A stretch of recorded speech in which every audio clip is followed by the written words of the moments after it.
6-week period probably. A lot of times we'll also hold some kind of a public open house at the end of the process so people can see, here was the feedback that we got, 6 months ago, and here's how we've sort of translated that into, policy.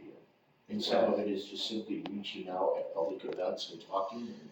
Yeah, so that's what we like to do, at least as a part of that, if we can go to something where people already are, that saves them from having to come into a city meeting on Thursday night. So we tend to get better turnout, we get more turnout, we get frankly people who are in a little bit better mood because they're doing something fun, and this is just a fun to decide instead of like dedicating an entire night to. And you usually get pretty good input from them? Yeah, so we set it up with things like that, so it's pretty quick. We don't have to spend a lot of time. With people, they can just stop over for 5 minutes. We'll have a conversation. We have some exercises and activities they can do, things they can fill out pretty quickly, and then they can be on their way. So when we do it like at the concert or at the expo, and we had a booth set up, and people were just milling about at the expo. They would stop over for a minute, maybe 2, and then they would continue on their way, and we got some feedback. And usually very constructive? Typically, there's always a few less constructive comments as one would expect, but generally speaking, yeah, we try to ask questions that give them some direction or some sort of, we might ask questions specific to what kind of housing should be encouraged where, or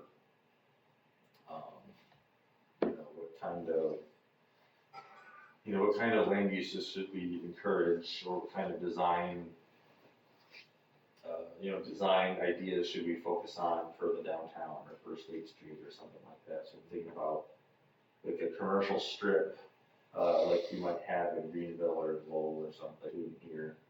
What can we do to improve that kind of businesses? Do you want to sort of foster and facilitate and cultivate along, say, State Street, or what do we do about all this downtown? It's not the most lively,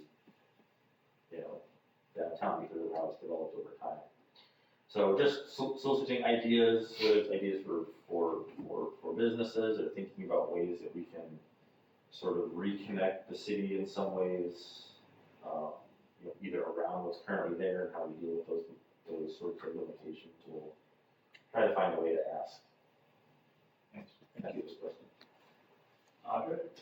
I definitely like, and I know it's a longer process, but I really like the idea of the survey. I feel like the couple of surveys we've done since I've been here have been a really good piece of what the citizens want, and I think it's really important that we try to involve the citizens.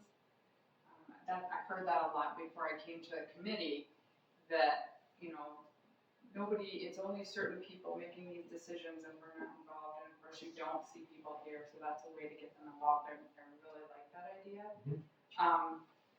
But I also really like, we have Labor Day, we have Gus Macker, we have music in the park, so we've got some pretty good sized events here that would be perfect for taking in that public opinion, and I would love to see that.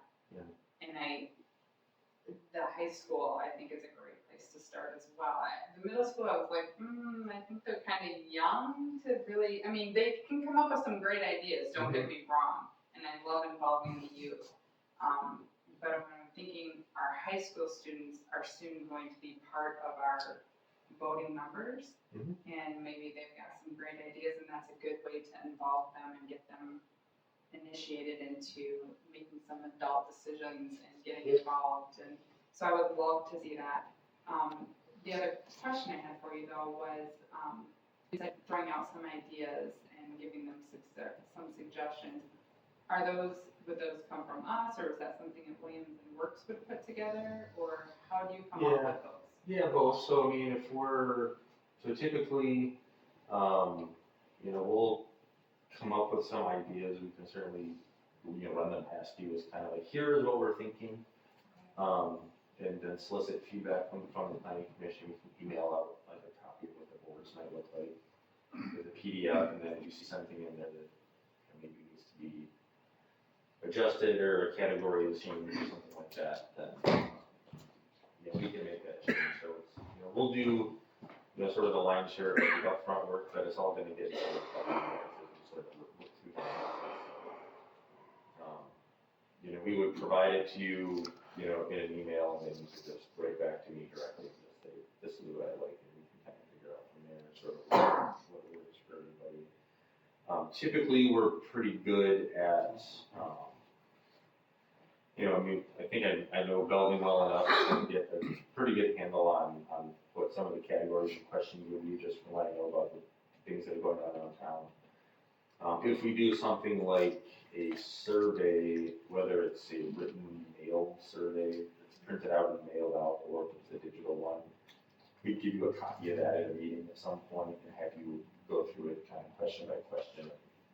That way you can say, nope, scratch out this and scratch out that, and also I want to know about this and this and this, and we can sort of modify it that way.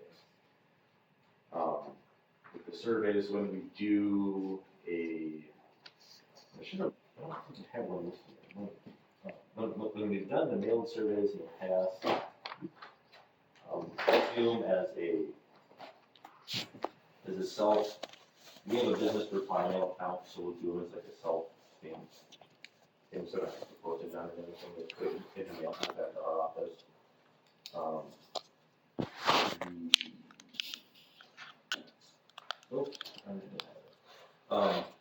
We typically get about, so if we send them out to so we could send it out to either every property owner, or we could do it probably to every voter who lives in the city.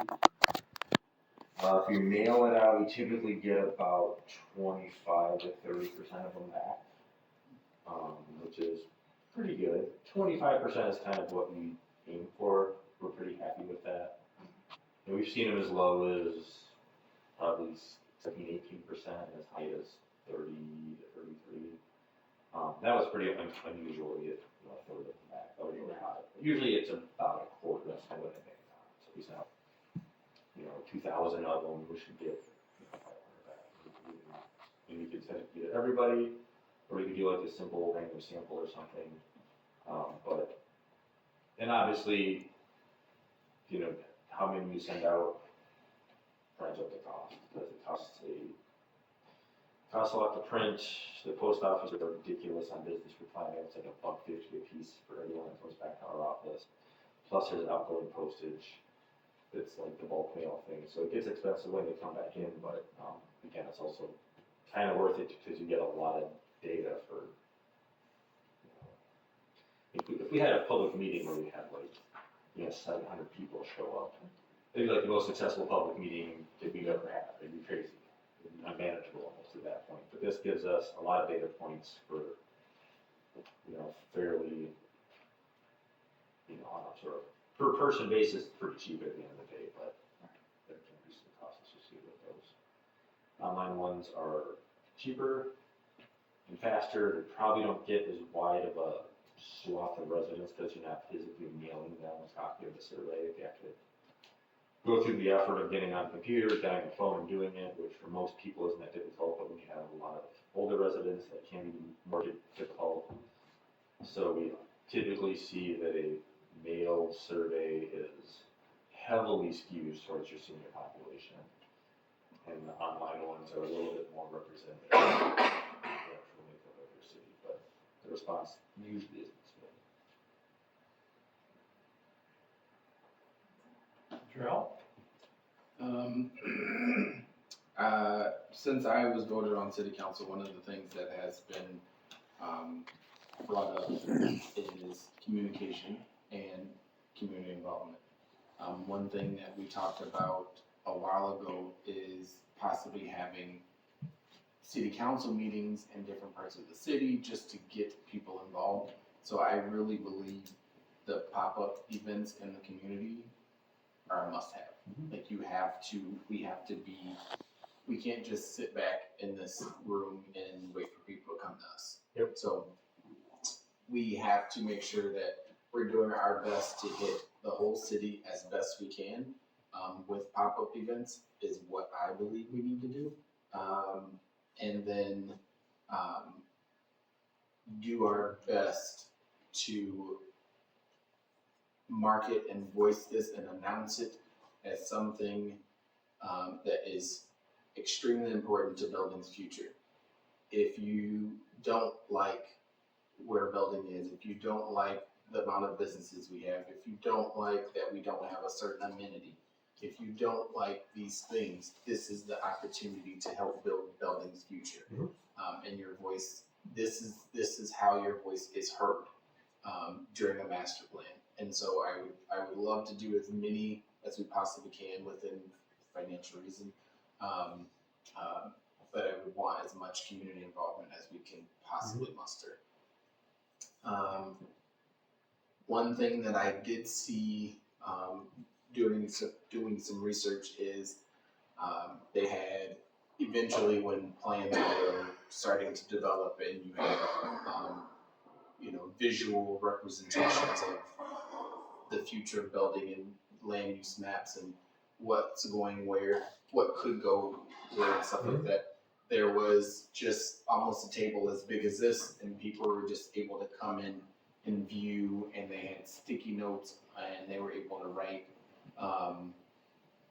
comments on what they were looking at. And then when you have that visual, people can start to see, because I can walk into a house and people are like, oh, well, we can knock down this wall and we can do that. That does nothing up here. Nothing. I do not see that. But if I have a visual, if you show me what that looks like without the wall, then I can understand if I like that or not. So having nice visual things that people can look at and get excited about, and make suggestions and tweak and things like that, I think are also beneficial. And that was it. Your turn. I agree with everything that's already been said. I believe that we do need to meet people where they are.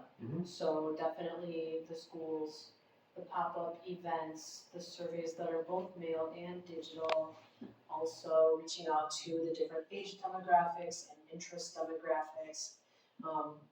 You guys, you know your business, so meeting people outside our gas stations, grocery stores, hardware stores, even at the park, where we have a lot of people kind of milling about and enjoying the amenities, as Darrell said. I like that word.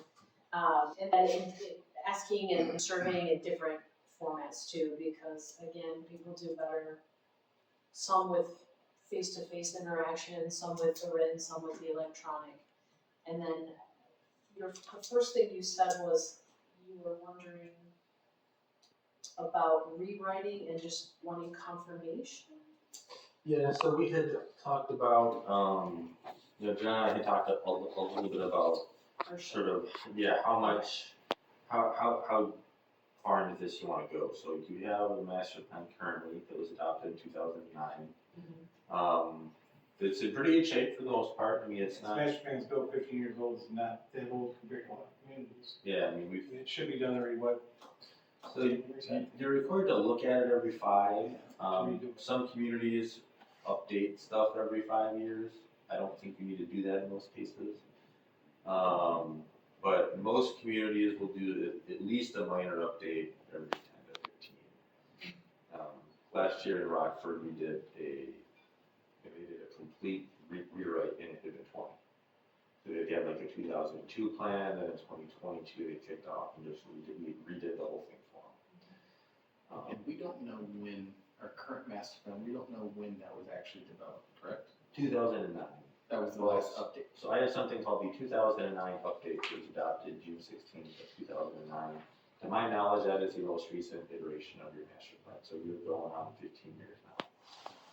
That was an update to a plan that we don't know when that one was actually done. Yeah, maybe. I mean, the current plan is, it's 60 pages, so it's pretty complete, I think. And just improves in the content. I mean, you've got 15 goals. There's a future land use map. There's research on There's a bunch of stuff that's missing that we just don't have. There's some area of photos and additional detail that just isn't included in here. There's just like placeholders for those pages. I don't know where they are. I don't think you guys do either. Or do you find I that can comment on that. So this was obviously done before my time here. And so I just know it's saved on my desk or in my computer, which is where I pulled them from. And I had somebody reach out to me. I don't know if they're interested in doing something here in the community. And they said, well, there's no maps in there. And I said, no. And so I did some digging through old stuff and found copies with maps. Oh, cool. So I gave them to everybody else. If you can pass that to Jarrell, because he probably does not have one with a map. And I guess I'll have to get one to you, because that is something that was just found within like the past 2 or 3 weeks. Okay. So my guess is that it says 2009 update. I think that if this was an update of a previous plan, I still think this is the whole thing. I don't think this is like a supplement or something, because that's pretty long if it's just a supplement. It's pretty complete for being maybe something. Yeah, I can't find any indication who the company was, if this is a new one or an update. I have not. Yeah, I mean, it says update on it, but it's, again, even if it is, because some communities will update the original document, they'll update the document itself. So it's been updated, but it's still the complete thing. So I think that's what we have, so. Yeah, so anyways, getting back to your question, my comment was, I guess, just to make sure that we're all on board and you are all on board with us doing kind of full rewrite, which is what we had anticipated for this project, because it has been 15 years and there's, 2 census cycles have gone through since then. We've dealt with, COVID, and this was adopted in the middle of the recession, and, things are pretty different now than they were 15 years ago. Populations have changed, some of you've had some updates to your parks, your population will have changed, you're doing stuff with your wastewater plant. Your transportation, network is, pretty similar, but slightly different. Trails work, there's a lot of, so all that stuff we're gonna have to update, so my thinking was that we would do all of it. And give you something that is gonna look not that much, visually it'll look pretty different from what you have there. Content will be similar in some areas and different from others, and I just wanted to make sure that you're all good with that. So to conclude, in my part of the comments, I would say, yeah, I'm good with that, as you say. Because it has been quite a while, but I would also encourage Williams and Ricks to use that resource heavily, because I think a lot of that information is still similar and workable and accurate. So in the proposal that I sent to John a few weeks ago, we have planned for now 2 of those pop-up planning events. The events themselves would be determined. If it was concerts or something like that, that would be perfect. I know there's concerts. We did 1 classroom collaboration with either middle or high school students. We're fine with either. The last couple that we've done have been middle schools, because the middle schools are actually in the city limits themselves in those other communities. Here, high school is in the city too, right? So we can do one. We can do middle school, although I think to your point, the 6th grade is a little iffy in terms of getting valuable feedback. 8th grade is pretty good. And I think high school would be better still. We struggled to get 6th graders to not be goofy and silly the entire time. The 8th graders were pretty focused and gave us some interesting things to think about. So we have one of those. We have 4 sort of visioning sessions, we call them. So we would meet with something like planning commissions, council, DDA, parks, or somebody else as governed by the city. We take like an hour to an hour and a half and kind of walk through, visioning and kind of goal setting type of exercise. It's almost like a SWOT analysis kind of thing, but a little bit different. An online survey. And then towards the end of that process, we propose to do an open house on the draft where we present the plan and we make some boards with you know, with the land use map or some of the goals or, you know, content TBD, but that's sort of what we're thinking in terms of the outreach effort. We can always do more, we can do less. If you don't want to do the visioning sessions, we can talk about something else. If you want to do a mailed survey instead of all online, that's fine too, do all of that. I don't know, I mean, it's gonna be up to John in terms of how comfortable budget-wise he is with what it's all going to be. Do we still think that a complete rewrite would be within the 50,000 range? Based on the scope that I just went over, yeah, that's probably 50,000. If we do mail surveys, ads about, those are probably $7,500, the 10,000 on their own, just because 2/3 of that goes to the postage and 15. I really think that, not to interrupt, our newsletter has become really successful in the last year and a half. And getting a lot of good responses. I think that we ought to utilize that. Maybe even do a notice somewhere that, hey, the next newsletter is gonna be all about the future, all about future planning for Yeah.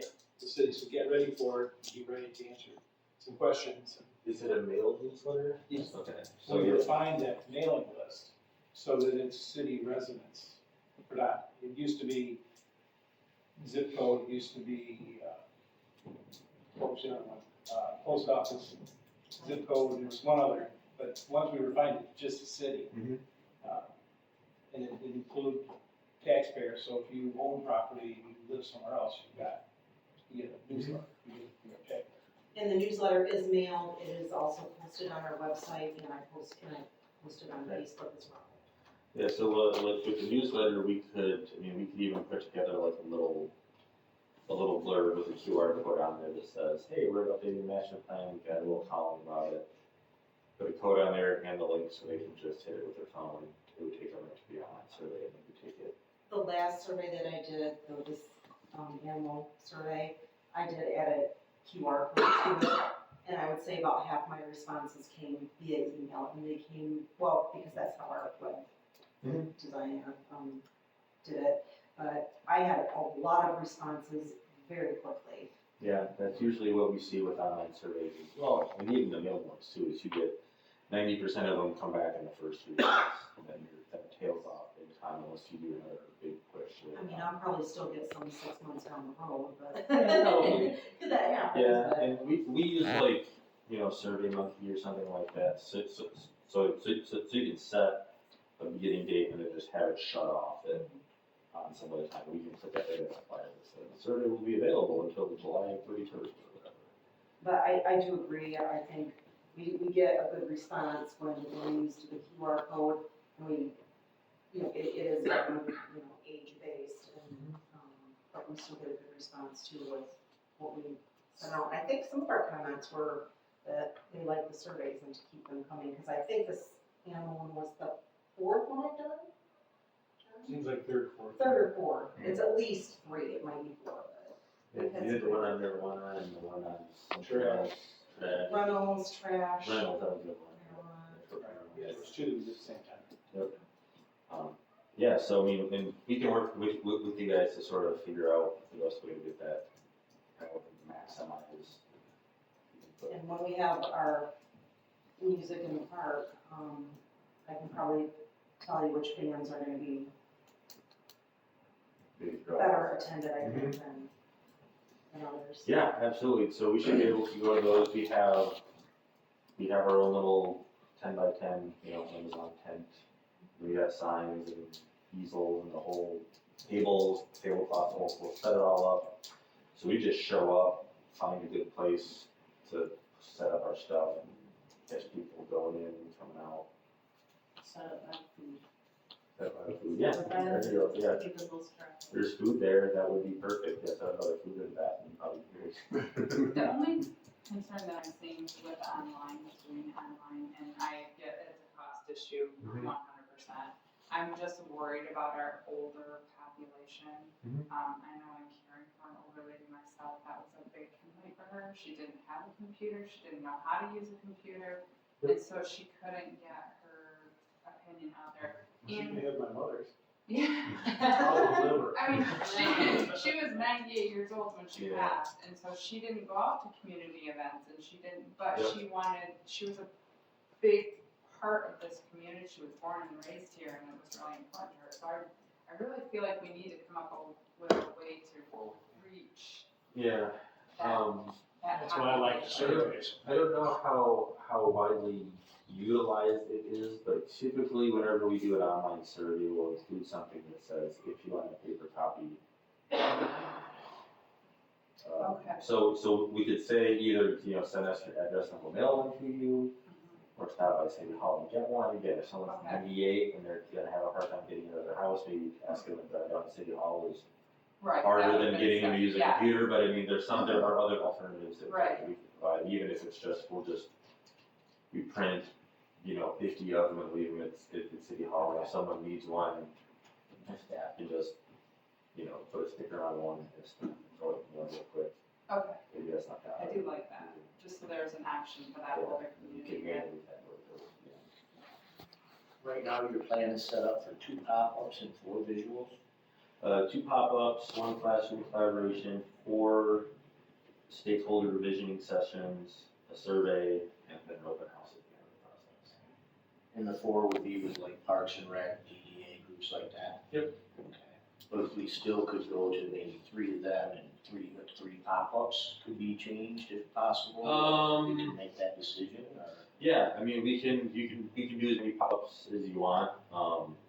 The visioning, so, yeah, I mean, the cost would be a little bit more for the pop-ups, just because we gotta have more people and, it takes more time, but, yeah, we can actually And not, change that however we want, really. I'm just thinking, we all kind of agreed that the more you can reach out to the public and give them more input, the better off you are. And I think some of them groups have easier access to that. People are, like, it's like, some attend music in the park, but that's it. Some come down here for Labor Day, but don't attend music in the park. And again, I think we all agreed that reaching out to the public and getting involved is probably the best choice if we can get some input that way and be productive, so. Yeah, the Just BG knowing and you the can maybe move them VFW. around. Yeah, and I think timing wise it would work pretty well right now because we have, it'll be April soon. I mean, it'll be June by the time we're at that point in the process where we want to reach out to people. So we'll have pretty much the bulk of the summer to do this. We can probably get most, except for the classroom collaboration, the rest of the input stuff we can do during the summer months, probably within 4 to 6 weeks. Classroom collaboration, we might have to wait and do that, a little after Labor Day or something, if you decide to go that route. That's the only hiccup with the summer engagement is you don't get the school students right away, but you can work around that probably.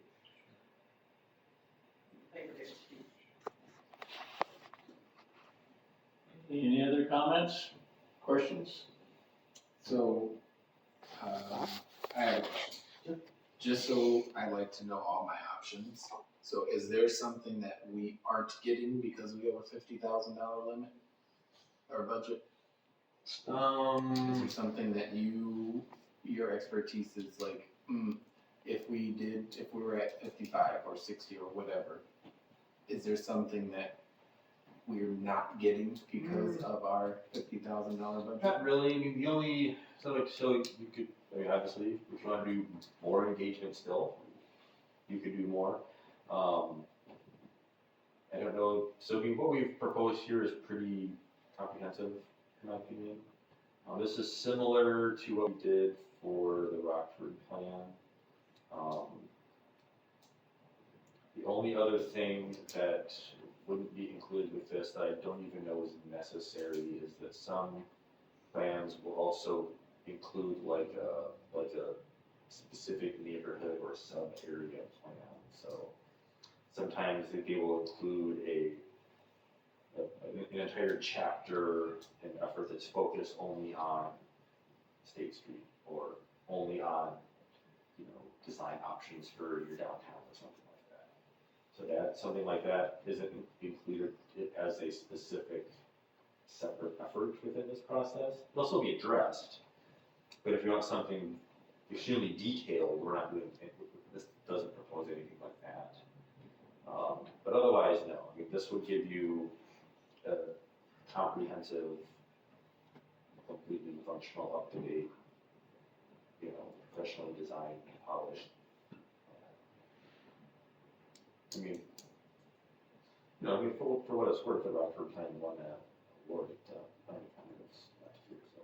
And that was about the same budget and about the same scope. I think we did 2 classroom events with them, but everything else was pretty much, work scope wise was pretty much the same. Do you foresee any hurdles with completing the master plan or getting the community engagement that we will need to create a good comprehensive master plan? No. The only thing that is, so public engagement is notoriously unpredictable in some ways. Now, we're solving for that largely by going, like, if we go to a school, we have a captive audience, we can't leave. If we're going to a concert or something like that, they're already there, they're not really there to see us, they're there to see the concert, we're borrowing them for 5 minutes. So no, by proposing something like an open house, right, that depends on people coming into this room or someplace else pitching around what we've done. There's a risk with events like that there just isn't that much interest. People don't show up. There's something going on that night. There's a game. The weather's crappy.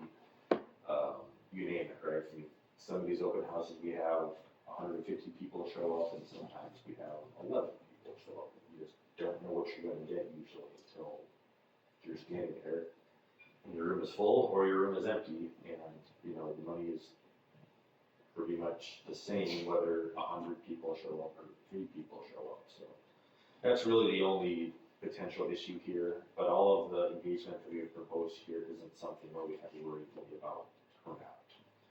We know we're going to get decent responses from the survey. We had just based on what Janae provided today for the panels, we had 300-400 people respond to that, and that's pretty good for 6 questions about dogs and cats. That's impressive. So I'm not worried about not getting participation for really all of these. I would think the master plan would automatically draw more attention anyway, but I think a lot of so. people care about pets. Yeah, I think They care so. about what they're doing, so. Yeah, I mean, I think we've had a harder time with in-person engagement events, sometimes for park stuff, because it's a little more niche. And sometimes if it's a zoning heavy assignment, it's like a zoning ordinance. I mean, then it's like, who wants to come and talk about the side yard setback for accessory building? It's too much minutia for people, but this is, it's exciting, it's more long-term, big picture visioning type of stuff, and really you get people to think, in 30 years, like, you can provide some thoughts as to what you want your community to look like, how you want it to function, and what do you want it to be like, and what kind of facilities and amenities and businesses and industries, and what kind of elements here that usually gets people interested enough to participate. Do you believe? No. Do you believe that a area-specific emphasis would be needed for downtown? And would our current proposal give us enough attention to figure this out? I don't know. And I say that because that is partly going to depend on what people say. So a lot of what we decide, the collective we, not we as the voting authorities, we and you all decide to do and put in a plan with respect to the downtown will be informed by people telling us what they want downtown. Like, I have an opinion for what I would like to see happen with all of this over here.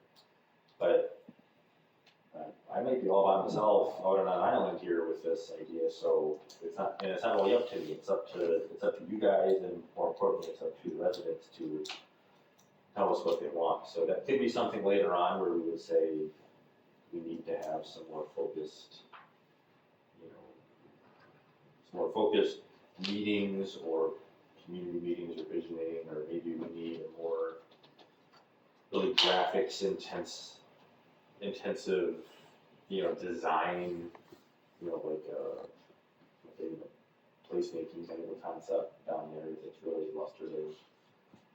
That could be more, and that could be something that we can tackle later on too. It's not uncommon for projects like this where we get partway through the process and maybe there's a couple of groups that haven't been represented well, so our client will add on. They'll say, we want one more meeting here, a couple more meetings here, or we want to add on this later. So if we find later on that we need to,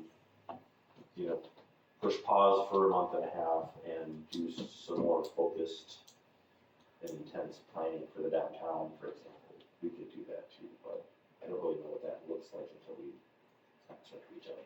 I think we gotta be ready for the fact that the mall is probably gonna be the most controversial issue down there, and I always get in trouble when it says, I'm not one of those who believes it needs to be torn down, unless the person proposing to tear it down owns it, and we are surefire that whatever he's proposing, he or she is proposing to build is going to happen.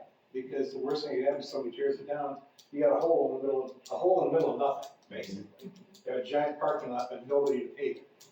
And then it becomes something the city has to maintain forever. So I think we need to concentrate on how do we become the trendsetter that allows the local mall to succeed. I mean, if you look at Breton Village and Grand Rapids, it's not a whole lot different than this mall, and it's succeeding. So granted, it's got a really rich community right around it, but I still think that we can do something with it. So I think that's gotta be a central part of our master plan, is what do we do with that mall?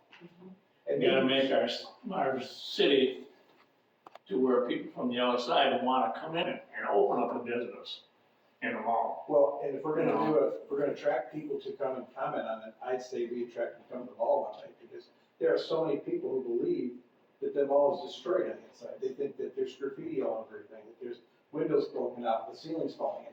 That's not the case. I mean, when Tejeski took me in there the first month I was here, I thought, what's everybody talking about? It's like it just shut down one day and nothing happened to it. And the flooding and blackout, that's all gone. There's no more flooding, there's a new sump pump. So there's, 8 businesses in there now? Anybody know? 7 or 8. So, I mean, that's 7 or 8 more than we had 2 years ago. So I really think that that's gotta be a central part of, what do we do? And do we, instead of getting the award for every good national plan, we have the award for figuring out what other communities can do with their, vacant malls. You gotta be careful, because if you go and try to figure that out, people might yell at you for trying to figure it out. Exactly right. Yeah, and Exactly right. I've heard it already. yeah, and we'll I think you're right, and we'll get, with respect to the mall, we'll get we'll get answers and input ranging from tear it all down and start over from scratch, to leave it exactly as it is and just let people fill it in. That there could be some hybrid solution where some of the corners around the periphery that is more parking than we probably need, those could be redeveloped into buildings, and maybe that entire facility is integrated into a more, there's less parking, there's more building, there's infill that occurs, and it finds a way to kind of work together, and there's a lot of different possibilities. There could be housing proposed in or around that building that helps it survive. There's a number of things, so. A lot of people believe the city owns it. I get people calling me all the time, when's the city gonna tear down that dumb mall? I said, it's not our city. Yeah, you own it. Well, we don't. And there's still a lot of people in town who believe that the city owns it. Yeah, and that, I think that's been a big question since the day it was put on too. It's just from day one, that was a battle. And Yeah. you just can't convince anybody any different, and it's just an ongoing battle every day. It could be like brand new yet. It just wasn't liked and accepted by half the public when it was built, and it's gonna be a battle, so, yeah. But yeah, you're right, people think the city, it's all up to the city and it's private, so.